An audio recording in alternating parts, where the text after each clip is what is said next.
Addiction to Purpose with Riches in Recovery welcomes you to our audience. We hope that you enjoyed today's show and will join in the discussion by dropping a review or comment. It would be tremendous if you would like, rate, and share our content, or even subscribe to our channel. Please be aware that not all conversations on this show are suitable for children. Additionally, we may talk about things such as sexual abuse, domestic violence, and drug or alcohol abuse. If you feel that these things may trigger you, please do not tune in. Finally, if you are a heavy daily user of alcohol or drugs and are considering stopping, please consult a medical professional for assistance. Welcome to the conversation. Hi, thank you for joining us for another episode of Addiction to Purpose. Last week you got the episode for Sober Together that was the ladies' end of the episode, and man, I think they did a really great job. They really shared from a place of vulnerability and honesty, and they hit a home run, and I really enjoyed what they had to say. And this week we have part 2 of the episode with the Gents, the men in their lives. And again, I just finished editing the episode not too long ago, and I'm really pleased with how it came out, and I really appreciate the buddies that I have, my friends in my life, and that they were willing to come on and share what they had to say about their experiences in getting sober, where they are today, what they still have to work on, and just being really honest with themselves and with our audience about what it takes to get there and what's still in front of them that they have to do. And I think it's important to see what couples have to work on and how much things can change when you get sober. So I hope everybody enjoys this episode, and I look forward to seeing any comments or feedback that you might have for us. Hi, a lot of you guys will already know me if you follow the show. My name's Rich, and my sober date is February 22, 2024. And today I am most grateful for being present, the ability to be present with people and friends and for myself. I'm Dustin. My sober date is November 21st, 2023. And I am most grateful for right now my early birds meeting every day or every weekend. I'm Cody. My sobriety date is February 28th, 2022. I'm grateful for life, family, and my home group, Dog on the Roof. Very cool. So I'm just going to say a couple words since I'm here. Last week you guys saw the women in our lives share their experience, strength, and hope about being in relationships and a little bit about their stories. And this week you get us, and our lady friends just shared their stories a few minutes before we're recording this, so we haven't seen or experienced or heard anything that they said. But I'm sure that it will be interesting to watch the two together when we all get the opportunity. With that, I just figured that we'd go around and we're going to answer the exact same questions that our partners did. And the first question is, how long have you and your partner been together? To break the ice, I'll just kind of kick things off. And Abby and I have been together for 24 years. We just passed our 24th wedding anniversary. And it has been it's been an interesting journey, It's been 20 years of absolutely not thinking about sobriety at all, and then a little more than 3 years of trying for sobriety, the two of us, and there's been marked improvement since we've been trying for sobriety, even though we didn't do sobriety great in the beginning. So, and then, like I said, and we're going in no particular order at this point. So, Go ahead. So Michaela and I, we've been together a little over 3 years now. Married for a little over a year. We met in rehab, go figure.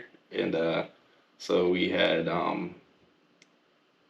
it wasn't a met under the best conditions, I guess. But somehow God brought us together, and we made it work. Against all odds, really. I mean, I don't think a lot of people had a whole lot of faith in us in the beginning. Dating your rehab romance that historically doesn't work out well, but we made it work. And built a beautiful life together. A lot of amazing things have happened, and in the past few years, and some trials, but we've managed to get through them with some sort of grace. So Danielle and I have been together for 5 years, married for 3. I met Danielle when I was building the donkey downtown, but we both dated some shitty people for a while, quite a while, and then we got together, and then yeah, it's been quite the last 5 or 6 years. Yeah, absolutely. So the next question is, did you drink or use together before you decided to get clean and sober? I think Cody may have somewhat answered that question. No, we I always said we met because of drinking, but we weren't ever drinking together. So we both came in a fucking mess. I mean, if anything, they were feeding us handfuls of Valium in rehab, so I guess we were kind of. Well, I guess so, right? that was part of my addiction when they said we're gonna give you Valium. Well, I was like, oh fuck yeah, dude, give me some of that shit. But no, so we never drank or used together. Is there a part in there where one of the questions is, was there a relapse or anything like that? Well, down the road we've got. Do you have a difficult moment or experience that you can share? So I think that'd probably be a good time to share that. Yeah, for sure. Yeah. What was it again? That's okay. Did you drink or use together before you decided to get clean and sober? Oh, absolutely, we did a lot. Even before we got together, we used and drank together. And then when we were together as a couple, it was super codependent, and we just enabled each other like wild amounts, and it was super unhealthy. Yeah. Yeah. Yeah, and very much the same for Abby and I. In fact, I mean, I kind of laugh about it now, but it's a little bit screwed up if you really look at it. But when we got married way back in the day, Abby was kind of a good girl, right? Like, she had not had a whole lot of life experience around this stuff, and I eased her into alcohol and then introduced her to weed, and that kind of was it for a while. But then, I continued to take her on a ride for a long time. And not only did we drink and use together before we decided to get clean and sober, but we drink and use together. I was going to mention that. Yeah. So there's history between Abby and I, and then a notable amount of history between me, Abby, Dustin, and Danielle. Yeah. And then my first effort at getting clean and sober is where I first met Cody and Michaela.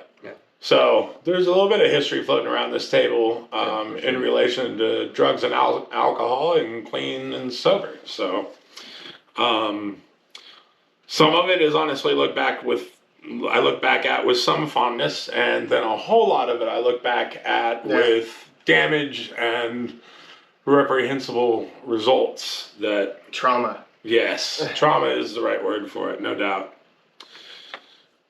I was kind of laughing about this before we started to film here, but I say film, shoot, nothing goes on film anymore. Who was able to put together some decent or healthy clean time first between you and your partner? For me, it was pretty eventful because Danielle moved out and she immediately got sober while I kept carrying on. And after, another DUI and I think, 1 week hospital stay for a seizure and, withdrawals and all that shit. Then I finally went back into treatment, and then that was 3 months to the day after she started her sobriety date. Yeah. So we share the same day of the month, the 21st. Yeah. So with me and Michaela, like I said, we met in rehab. So she came in 3 days after me. So for the first 10 months, we were pretty much neck and neck, and then once we decided to get a place together, this was after we moved out of the SLE. I had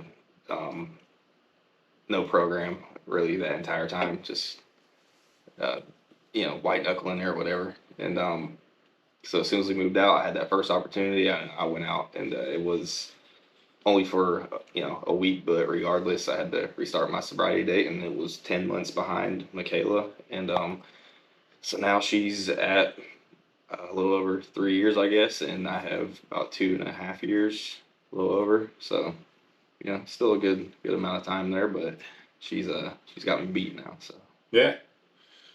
Absolutely. And I hear you just crested the 9-month mark, Dustin. Yeah, on Wednesday. Congratulations. Yeah. I just got to 6 months. Nice. So congratulations to you. Stringing along, and very similar for me, right? I both got sober, tried to get sober at the same time in 2021, and then both had our ups and downs for a couple of years. And then Abby finally hit a period where she did really, really well. And so she's running about 11 months ahead of me. And so all three of us are a little bit behind our partners. And I was kind of joking with Abby. We were talking about this the other day when we were talking about shooting the show. And I was joking with Abby. I was like, well, that's because it's harder for guys. We have to carry a lot more. And she's like, well, maybe it's just because women are smarter than guys. So I was like, well, we can both have our own truths to the matter. But yeah, so I thought that was an interesting correlation, similarity in the relationships is that the gents are a little bit behind the ladies. more stubborn, maybe. More stubborn or whatever it is, just an interesting similarity. I'm sure that there are plenty of opposites on that out there in the world, right? So in all three cases, the women were able to put together some clean time, sober time before the gentlemen. And so the next question is, how involved are you in one another's programs? So for me, I try to stay out of Michaela's program as much as, and you and I were talking about this a little bit before, is I can't work her program for her. She can't work my program for me. You don't get A through osmosis. And so I do what works for me. And I give her gentle nudges to, maybe some suggestions on, going to some meetings or just, having her tag along with me and stuff. And, but it's for me when I go to these meetings, and it's nice to have her there, and, hopefully she gets something out of it. But that's about as far as I go, as far as, being in her program, because what works for me doesn't work for her and vice versa. And, obviously, what's worked for her has worked because I'm the one who had went out when I did. And honestly, at that point, she had a lot stronger program than I did. She was actually working steps and stuff. And I'll be honest, I was focusing on her that entire time. Not blaming anything on her, but I was focusing on her, spending all my time with her. And like that, because that's just what I wanted to do at the time. And completely pushed my program to the side, and I had no connection with God, and I was miserable, really, and like a good addict and alcoholic, I was replacing that you know feeling I got from booze and alcohol with her, and it I just had no spiritual connection there whatsoever, and so now I I do. I mean, I hit the meetings pretty hard, and um, like I said, just do what works for me. And I, when the opportunity arises and I can have her come along with me to something, and that's what I do, and stay out of it as far as that goes. Yeah, cool. For me and Abby, it's kind of similar, I have 3 meetings. It was 4 just not too long ago, but then I started school and I had to drop one of them. But I have 3 meetings a week that I go to pretty regularly, and she doesn't go to any of the 3. And then she has at least 2, maybe 3 that she goes to really regularly, and I don't go to any of. She goes to 3 really regularly, and I don't go to any of those 3. And then periodically our paths will cross where, we'll say, oh, I was thinking about going to this meeting tonight, and we'll find like, oh, you are? Okay, cool. Like, I'm going to that one too. Or maybe, our sponsors, or there's an event, a barbecue or something. And then we find that we do go to a meeting together. We do offer each other support in, hey, I'm feeling this way, or I'm thinking this way. And so we'll run something by each other. I think that's half recovery and half just normal couple shit, But I think now we apply some of the lessons that we've learned in recovery to how we handle each other as a couple, where, we have better boundaries with one another and things like that. So that's definitely something that plays into our relationship. But yeah, I mean, other than that, we kind of stay out of the way of one another's programs. And if she's like, I'm feeling squirrely, I need to go to a meeting, I would never be like, well, I really need your time for this. I just, okay, well, Yeah. do your thing. Well, that's another thing that's great about the steps is you can use them in your relationship, and Michaela has no problem, probably admitting when I'm wrong, so. Right? Exactly, yeah.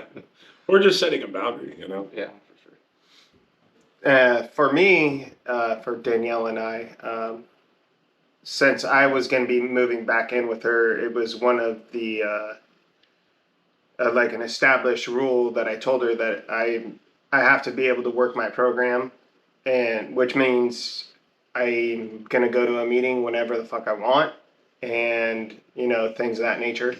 And it's been working out pretty well. I stay completely out of her shit. So I'll be going to a meeting like the early birds, and then I'll be getting ready, and she's like, okay, I'm gonna come, and that's about as far as intertwined as our programs get tangled up. But yeah, it works. It works very well. Yeah. But she'll get on me like. Especially lately with all the school and shit that's got going on, and me not seeing my sponsor very often. She's got on me about that, which is okay for her to do because it's true, and I know it is. But yeah, I think it's the way we got shit working right now is pretty good. Cool. So just to backtrack on, or go back to this question a little bit, like whenever Sonoma County has a really great sobriety community, and there's always events going on and stuff like that, and there's like trivia nights at the Alano Club and stuff like that, and I'll bring Michaela along with me there, and I can notice when I know Michaela well enough now where she's starting to act a little I don't know. Like if she's feeling down on herself or something, I'll suggest that we go to a meeting together, and then that always seems she'll always tell me like, oh, I feel so much better after that, or I feel more uplifted and stuff like that. So that's when I'll kind of interject into her program a little bit, and it's just I don't know, hopefully to help her out a little bit, but I'm not gonna tell her program's wrong or that mine's better than hers, so just like I said before, little gentle nudges. Mm-hmm. Yeah. Because I just know how this program has made my life so beautiful and like all of I've gotten out of it, and I just want that for her too. I want her to, and maybe that's a little bit of selfishness on my part, but I just want her to get out of it what I've gotten out of it. So I think I've learned to do that with a little bit of, like, I guess caution or respect. I don't know which one's the right word for it, right? But sometimes if we're talking about something that she's feeling really intense about, I might, hey, have you talked to your sponsor about that?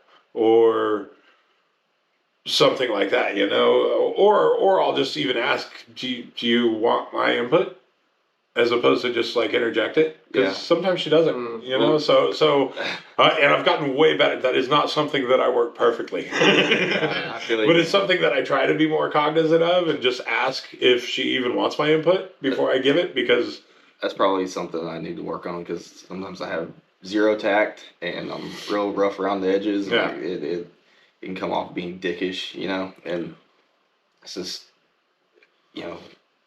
me as who I am, I'm kind of blunt sometimes, maybe I should, and she reminds me all the time, I'm a woman, you need to have a little more sensitivity towards me and stuff like that, and I'm just not very sensitive when it comes to some things, Yeah. and so I need to work on the way I present it sometimes, I guess, or just stay out of it. Hmm. That's a daily task for me. Yeah. Something I really have to focus on. Mind your own freaking business. Yeah. Like, is it me being codependent, or is it me trying to help? Is it me trying to use? Where's it coming from for me? What's it doing for me? Right? Yeah. Is it spiking my ego? Is it making me feel like I'm in control of something? What's it coming from for me? Is the first question I have to ask myself on any advice I give. Even if I'm giving you guys advice, I have to ask myself first, what's this doing for me? And if the intention isn't pure, I'm probably better off to shut my mouth. It's inventory. Yeah, very much so. Where And I'm very close. Like I'm on my ninth step, but it's my seventh step is very close in my rear view. So I'm very close to that, kind of like really thinking about this stuff and writing about it. So I'm kind of very close to that thought process. And with that, it kind of feeds into a little bit of our next question, is kind of in the same heart or thought process here, is, do you have an experience that you can share that was difficult to go through while trying to get and or staying clean and sober? And of course, I'm thinking of this in our relationship situation. I mean, right off the bat, it was my relapse. It's I said before that I was focusing on her, you know, when I was at the SOE, and it was honestly because I no blame on her at all, but I was afraid of losing her in some sense if I focused on my recovery, and so I just didn't have a program, and then so when I did go out, it was over a stupid fucking thing like that, and I've tried to justify it and come up with a reason multiple times, but it was just because what started it was I was moving out of my old house, moving all my shit out, and my old roommate was all pissy at me because of some other things and my dogs and stuff like that, and it was just he like called me a name, And I'm like, you know what, fuck that guy. And it was just me being an emotional bitch, is what it was, and having no program to fall back on, having nobody, no sponsor to talk to about it. And even that's not a good reason. And the reason is, mostly just because I'm a fucking drunk, man. I had that first opportunity and I went out.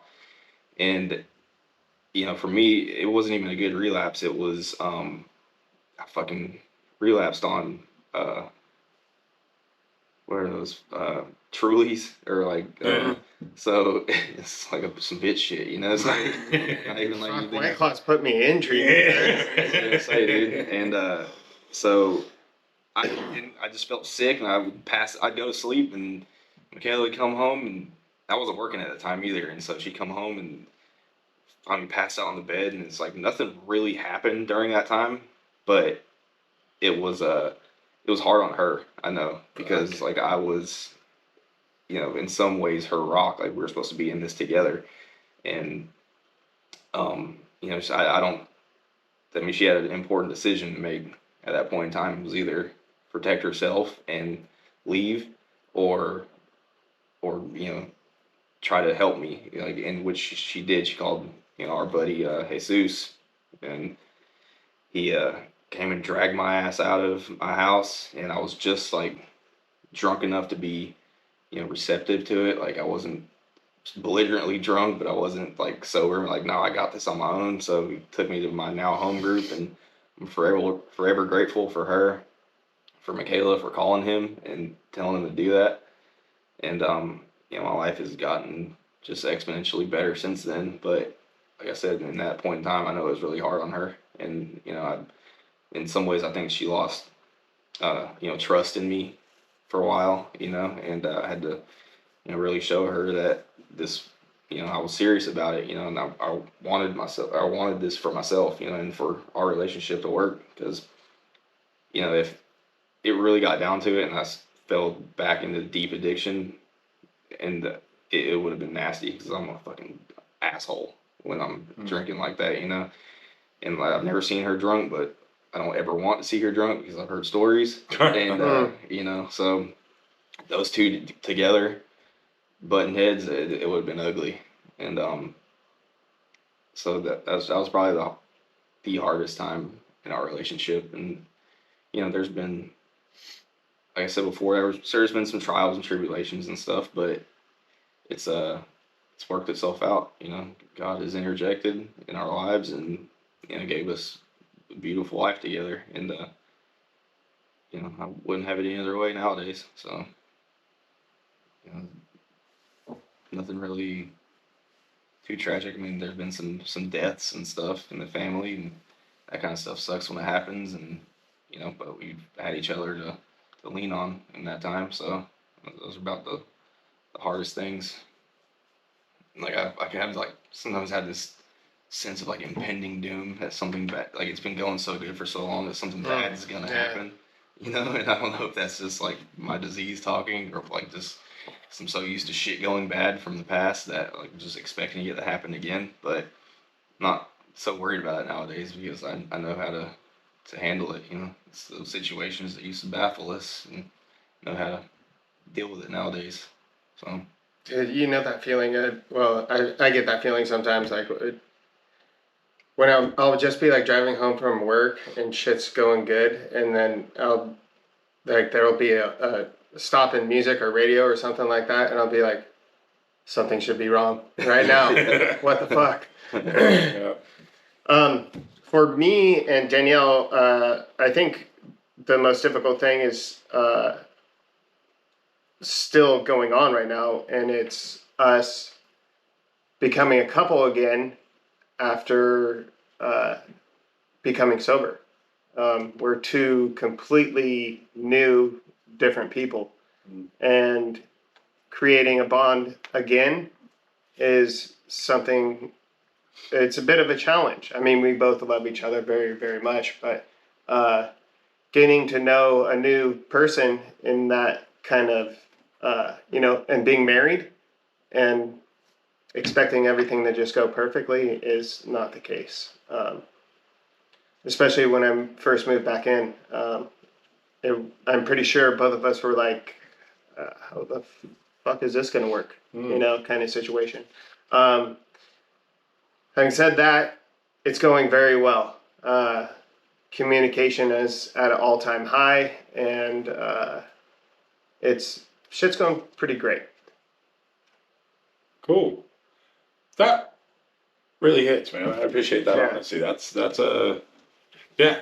Anyway, and yeah, the impending doom piece, like that has definitely become something like, for me, that's my immediate trigger to like stop praying.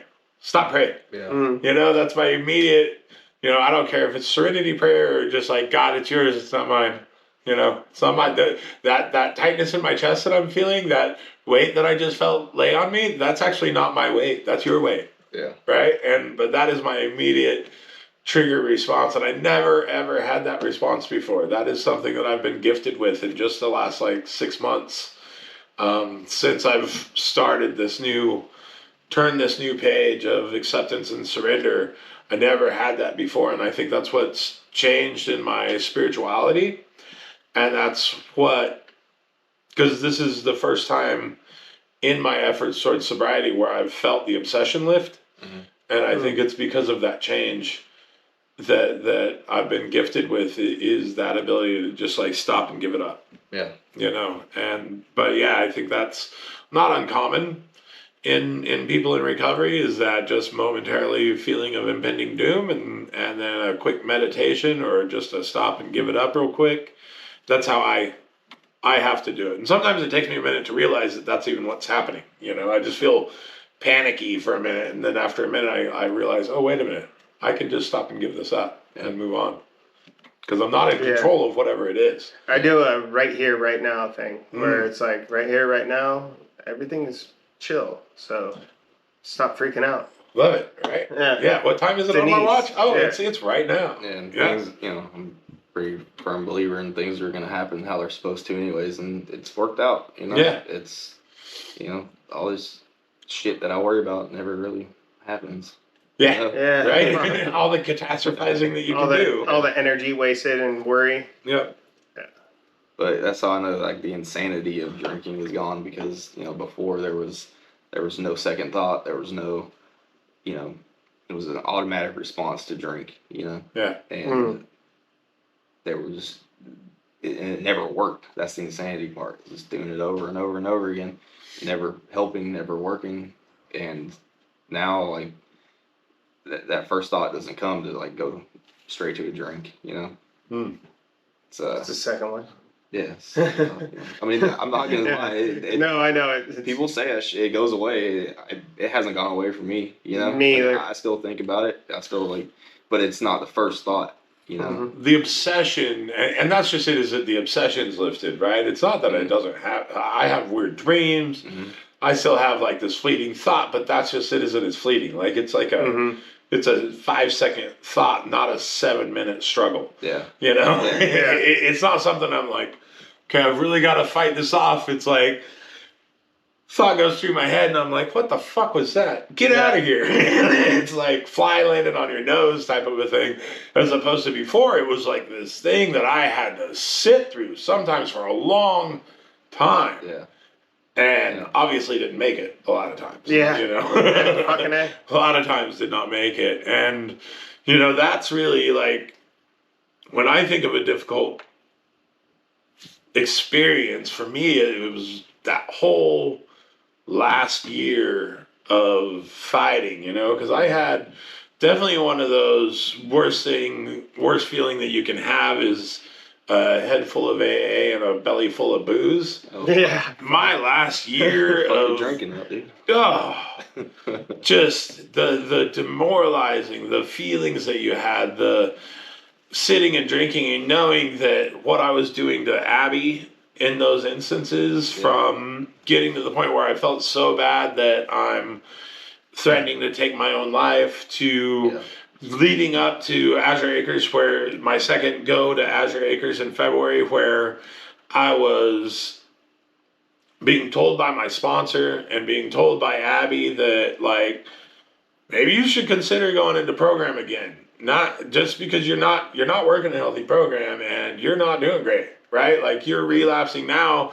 You're relapsing. It's not every few months. It's not every 6 months. Like you're relapsing every couple weeks. Mm-hmm. Every week. Yeah. You're going on a 10-day tear, and by the time you finish that, that's not even relapsing anymore. That's just fucking being an alcoholic, right? Yeah. And by the end of that 10-day tear, you're near death. Yeah. Because of how much you're drinking during that 10 days.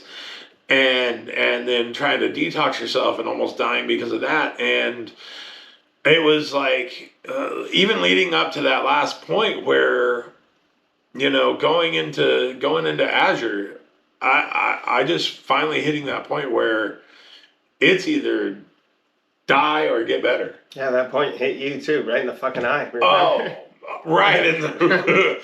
Yeah, I mean, spending my first 2 weeks in rehab with a big shiner and a knot on my head, and I took a header in my house and, realized that could be, I could just be like laying on the floor bleeding out, and Abby gets home, and like there I am, and that's it, or just my organs start to fail, and so it just hit me right in the face, like you're gonna kill yourself, Absolutely. or you're gonna get well, and.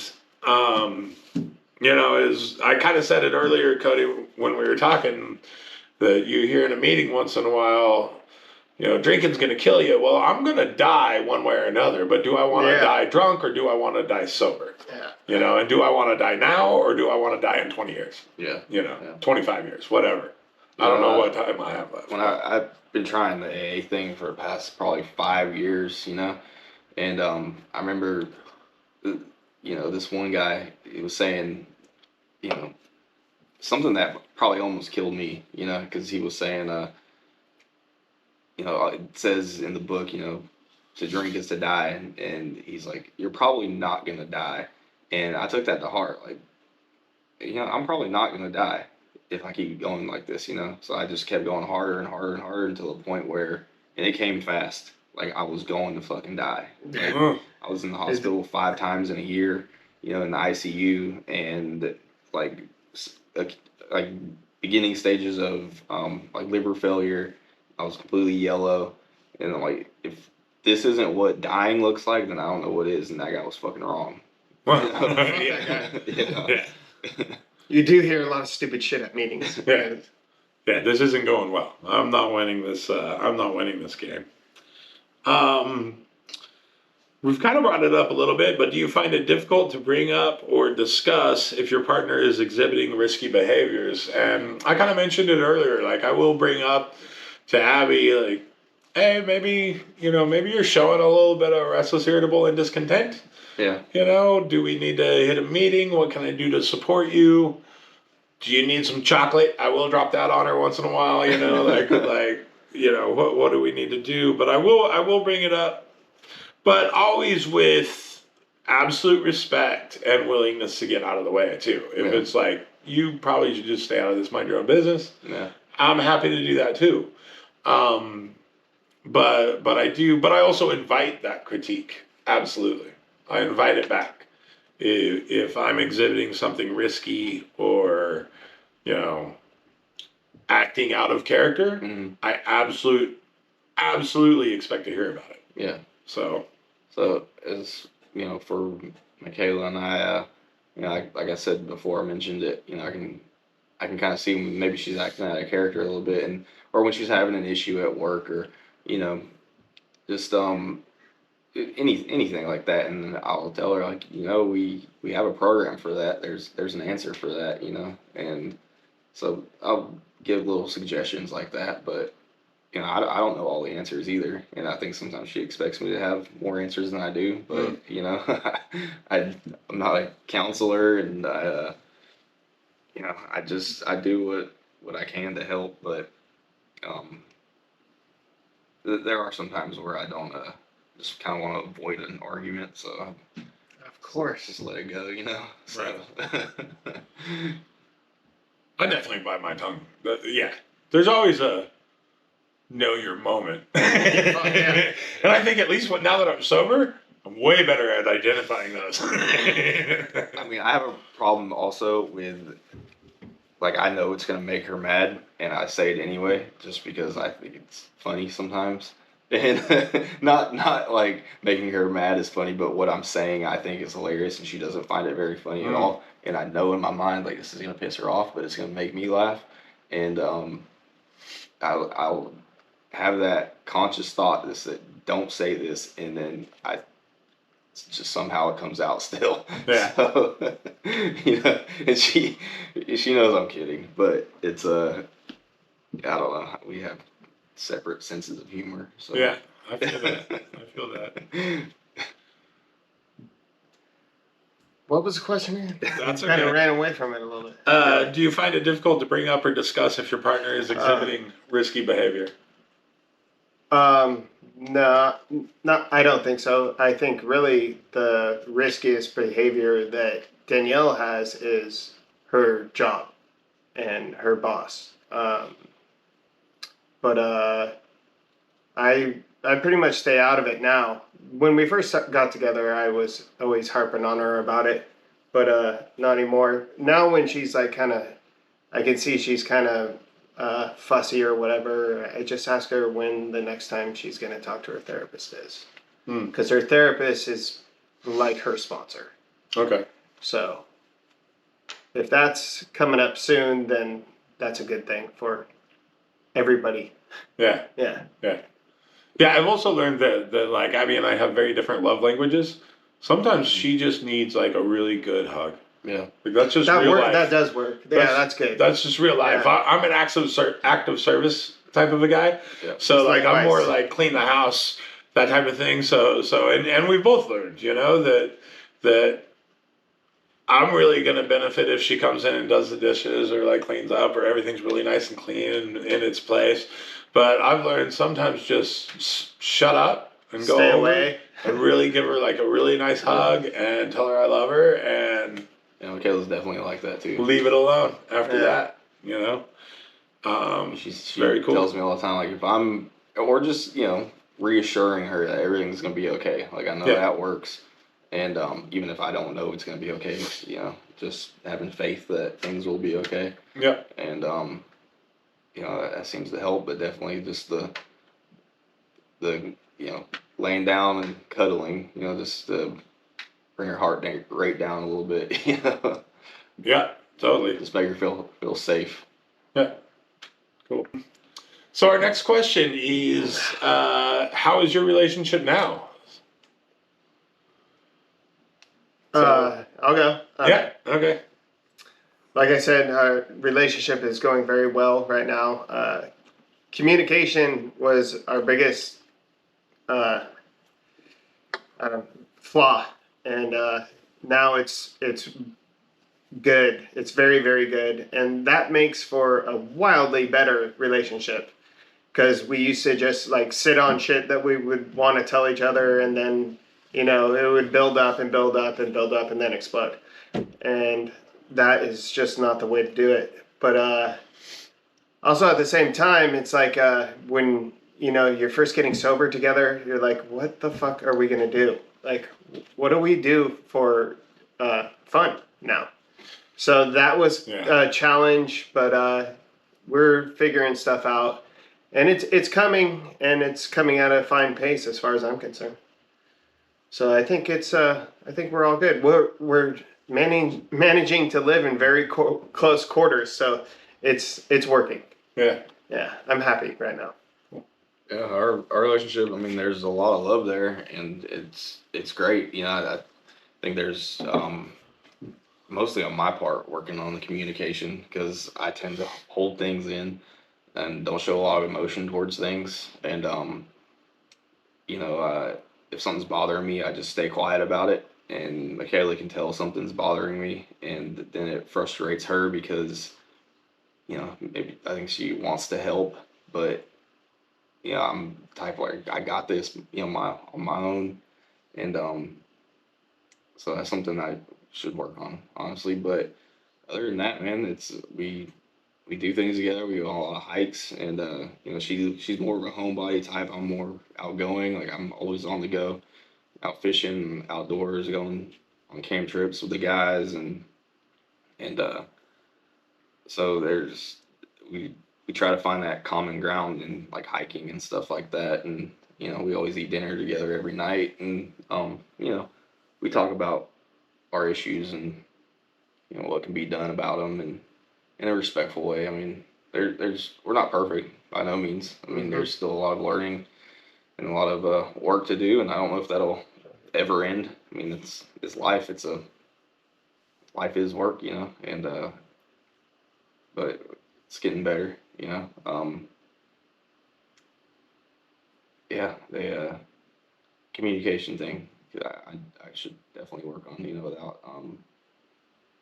being so harsh sometimes, with my words, and um but other than that, man, I mean, we both have great families that love each other, and my mom and dad love her, and her grandparents and parents love me, and um we got animals together, and she's a wonderful stepmom to my daughter. My daughter adores her, and whenever they're together, I'm chopped liver. Like dad doesn't matter when the girls are around. So she's, which is great because like I'm not good at brushing hair and painting her Mm-hmm. nails and stuff like that. So Michaela takes over when that comes around, and I go jump on a trampoline with her and build sandcastles and those kinds of stuff. So and she's talking about us having a kid here in the next uh couple of years or so, which would be cool. I'd like to have another one, but I can tell she'll be a great mother, just how she is with my daughter, which is extremely important to me.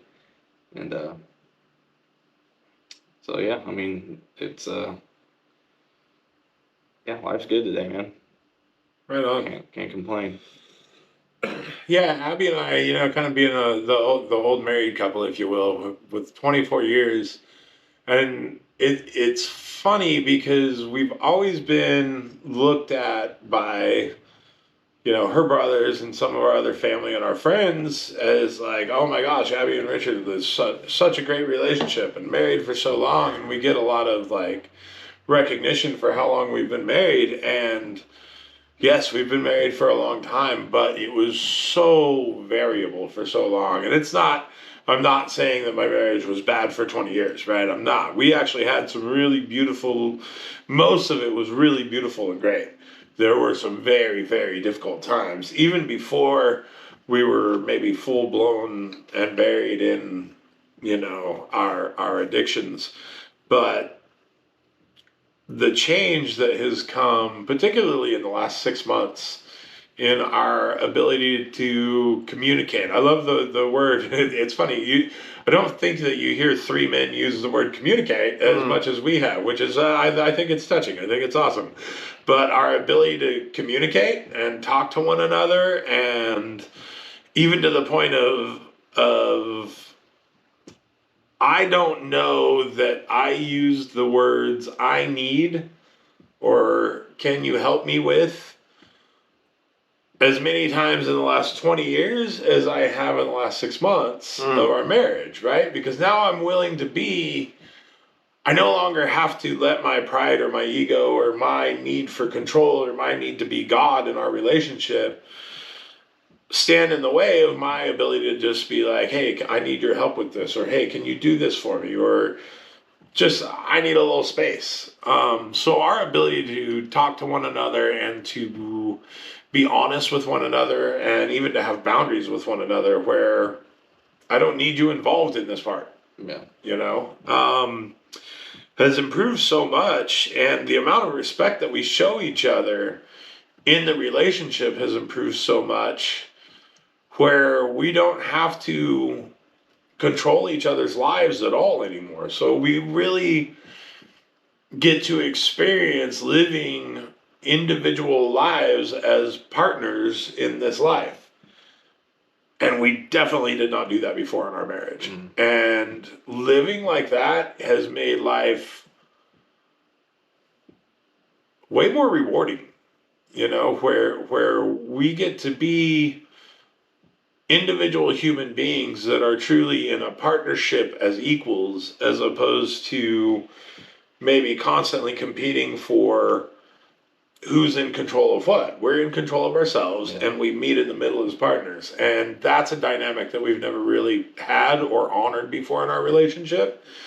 And I think through working the steps, we've been able to incorporate that now into our relationship. And I think that's a real blessing to us. And it takes work, to your point. Yeah. Like it's daily work and it's daily focus, and it's recognizing for yourself, and hopefully before the other person identifies it, when you're stepping into their playground, right? And going, oh shit, I'm off of my territory and I'm in yours. I apologize. Well, so, disagreements are going to happen in a relationship, and I think it's healthy sometimes to have healthy disagreements. Like, you see people with the perfect, relationship. It's probably not so perfect. Bullshit. Yeah. Sure. And, there was some other point I was going to make there. I can't remember now, though.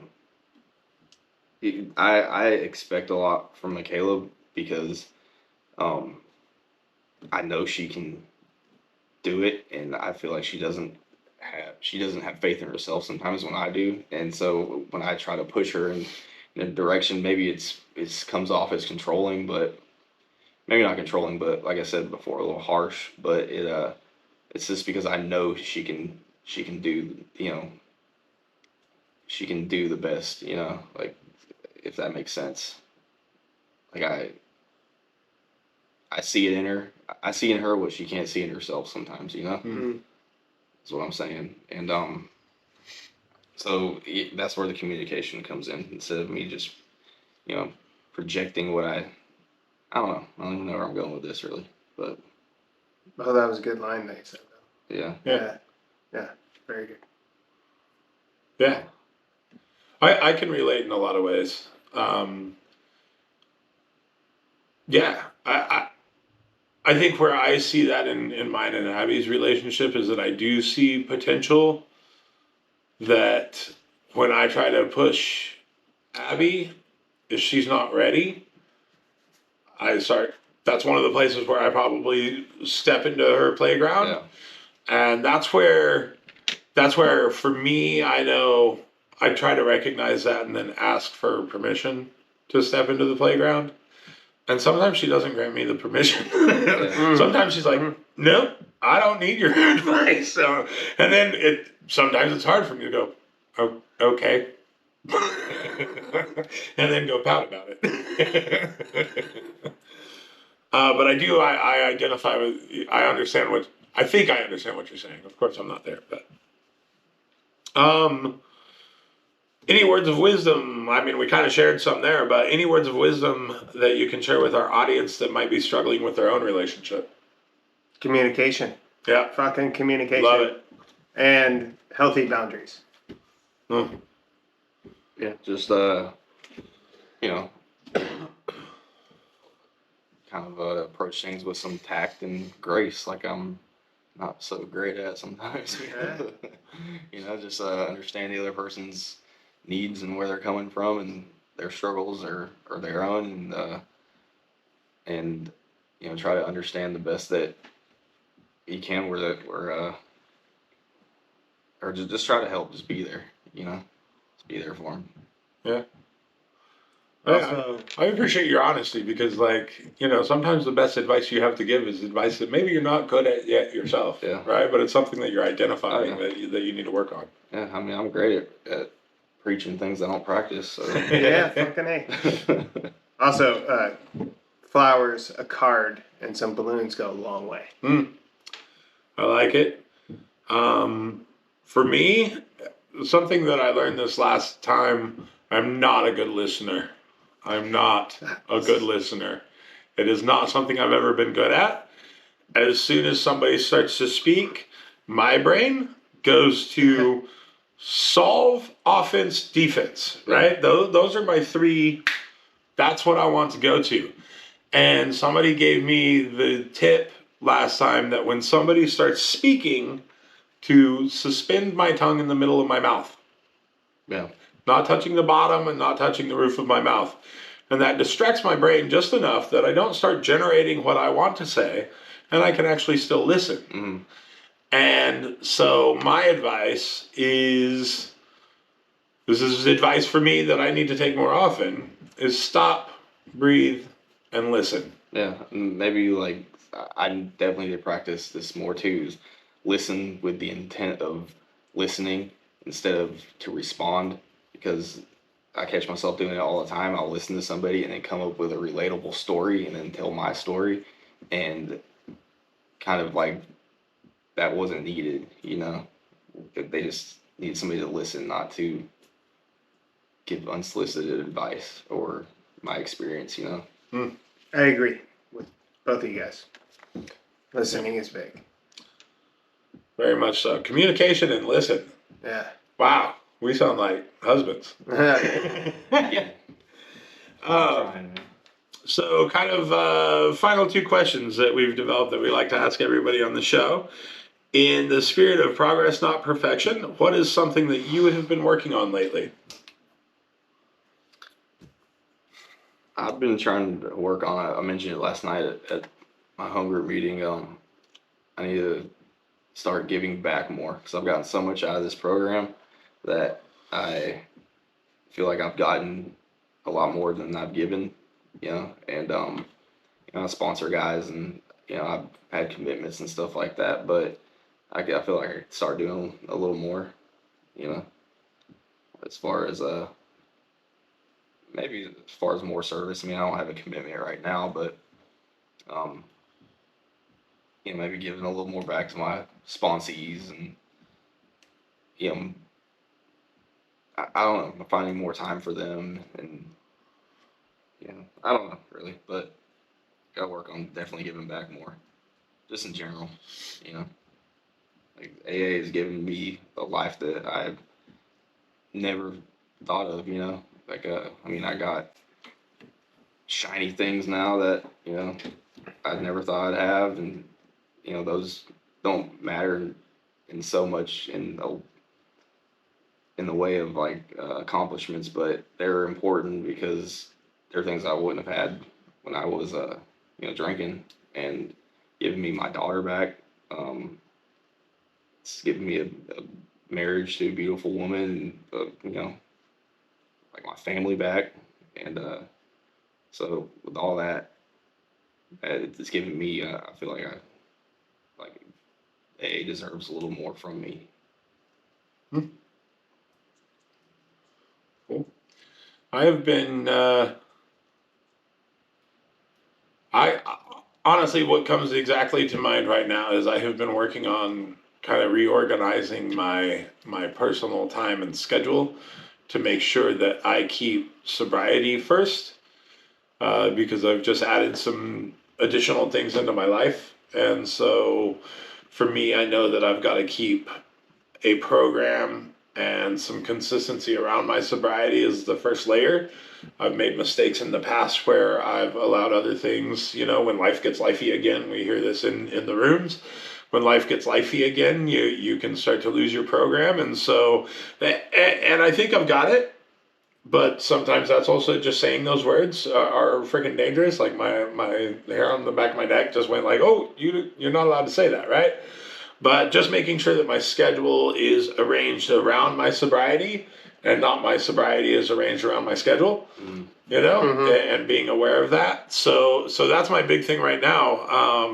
I mentioned that I've been working on my 9th step. I haven't covered the ground on that in a couple weeks that I probably should. So, just making sure that I'm staying focused on my sobriety as my first priority and then letting my life happen around that.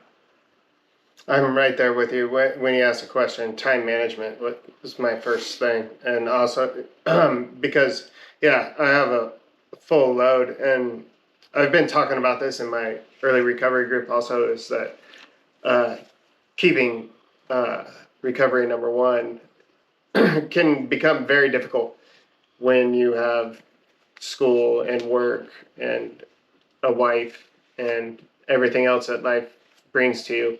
But the way I'm seeing it is that for me right now, it's an ever evolving process week by week.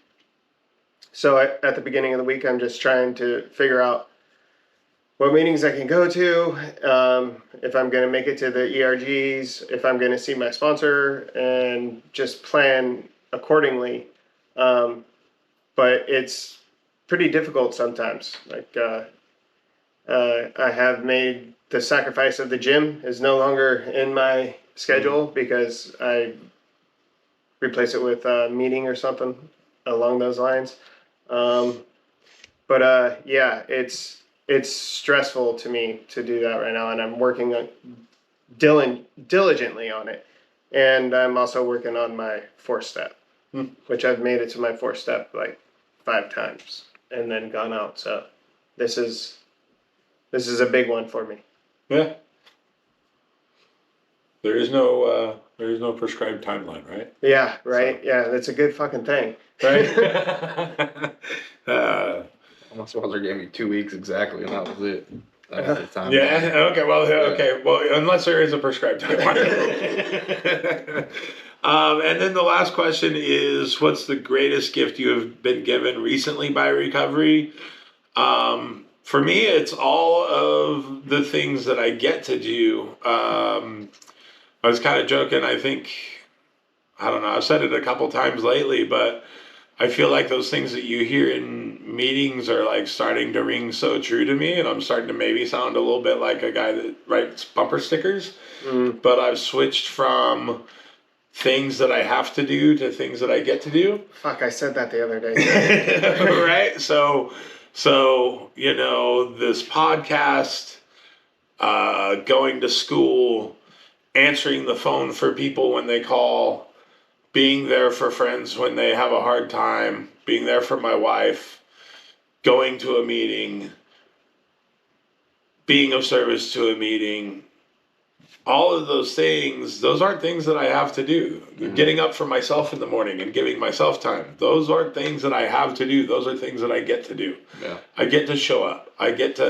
And that's part of almost like what I was saying before is like what is something that I've been working on lately is I get to work on those things. Yeah. And so switching from have tos to get tos has been a real gift that I feel like more that I've really started to recognize recently that's what I get to do. Yeah, absolutely.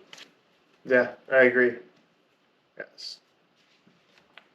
My biggest thing, first of all, I'm genuinely happy now. Like actually a happy person. Bad things happen, but like I am not a miserable fuck anymore. And not even recently. It's just throughout my sobriety and just getting sober in general. And this is fairly recent, I guess. It's been a little over a year. Is having my daughter back. Like I lost custody of her when she was about a year old, and I didn't see her for 3 years because wasn't allowed to, and for obvious reasons, and it was for the best. My job as a father is to protect her, and if that meant protecting her from me, then that's how it had to be at the time. But I went through the fear, through all the fear and the process of going through the court and getting her back, and now I have 50-50 custody of her, and I see her all the time, and she's like my best little friend, and like she deserves a sober parent, absolutely. And that's all I want to give her, and she's been the biggest blessing of my entire sobriety, is being her dad, and just knowing that she doesn't ever have to see me fucked up again, and that I got a second chance at being her dad. It's that was one of those things that that convinced me that God was real, because that was one that's where my spiritual experience came, was in the form of answered prayers. Yeah, that's awesome. Mine is similar to yours, man. It's I get to go and work my ass off and do school. That's my really big thing. I never would ever have tried to go to school again if I wasn't sober, and it's a lot of work, but I get to do it. I don't have to do it, and that's a really big thing for me right now. Sweet. Well, guys, I really appreciate you guys coming on. So thank you to Cody and Dustin for being You're here welcome. today. Thanks, Rich. And thank you to our audience for being part of my sobriety today. Thank you so much for giving us some of your time. We really hope you got something out of today's episode. We would be honored if you would like and share the episode or leave a review or comment with your takeaways. Don't forget to subscribe to tune into future episodes. Have a great day.